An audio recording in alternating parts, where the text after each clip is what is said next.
Cheminot. Ma question s'adresse au ministre du Logement. Monsieur le ministre, vous aviez promis un choc d'offres. C'est tout le contraire qui se produit. La construction de logements marque le pas, subissant de plein fouet les effets de votre politique.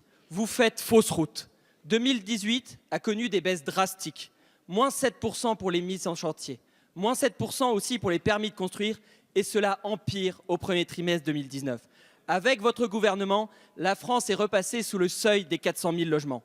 Contrairement à ce que prétend le président Macron, qui rejette la chute d'activité sur les maires, soi-disant frileux à l'approche des municipales, ces mauvaises mesures, ces mauvais résultats sont le fruit de vos mesures.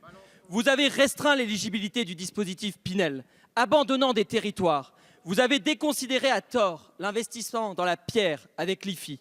Vous avez quasiment supprimé l'APL accession et divisé par deux la quotité finançable du prêt à taux zéro dans les zones dites détendues, avec deux conséquences très dommageables. Vous aggravez les fractures territoriales. Vous freinez l'accession à la propriété des jeunes ménages des classes moyennes, déjà bien malmenés par les rabots opérés par votre politique familiale. Moins 28% de prêts à taux zéro octroyés en un an. C'est considérable. Le logement représente pour beaucoup de Français la charge la plus importante de leur budget. 25% en moyenne, mais jusqu'à 50% pour les plus modestes. Il convient d'en réduire le coût. C'est donc une question de pouvoir d'achat.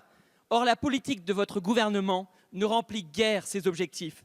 Quand allez-vous enfin nous écouter? Quand allez-vous enfin reconsidérer la pierre comme notre patrimoine commun? Quand allez-vous enfin mener une politique du logement à la hauteur des attentes des Français? Merci, monsieur le député. La parole est à monsieur Julien Denormandie, ministre chargé de la Ville et du Logement. Merci, monsieur le président. Mesdames et messieurs les députés, monsieur le député Bazin. En dépit du ton de votre question et du côté parfois un peu caricatural, je voudrais vous remercier. Vous remercier parce que vous êtes très largement impliqué dans la loi Elan. Vous remercier aussi parce qu'aux côtés de Richard Lieuget et de Mickaël Nogal, vous assurez le suivi de cette loi Elan comme nous en avions décidé.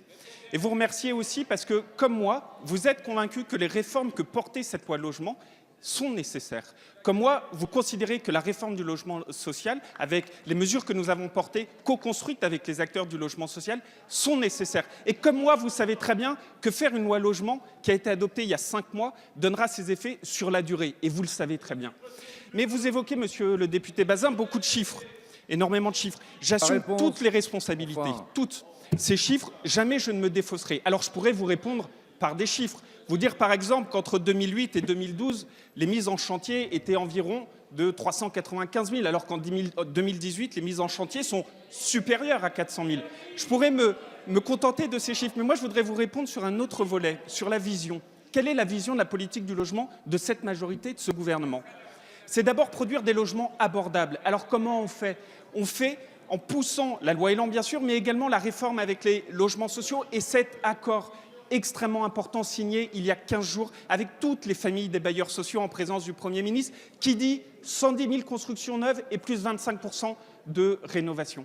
Mais c'est également, deuxième grand axe, faire un axe très fort de la politique du logement sur la rénovation. Parce que, monsieur Bazin, vous pourriez dire, vous le savez très bien, qu'en l'espace de 6 mois, sur les 10 milliards de rénovation urbaine, c'est 5 milliards qui a d'ores et déjà été engagé. Sur la rénovation de l'ANA, c'est 14% de plus qui a été engagé. Sur Cœur de Ville, c'est 5 milliards d'euros qui sont en cours d'engagement. Et sur les territoires ruraux, c'est la première fois qu'il y a une politique dédiée de rénovation avec ces sous-préfectures qui étaient les parents pauvres de la politique du logement. Vous le savez très bien, mais continuons à travailler ensemble, cher monsieur le député. Merci, monsieur le ministre.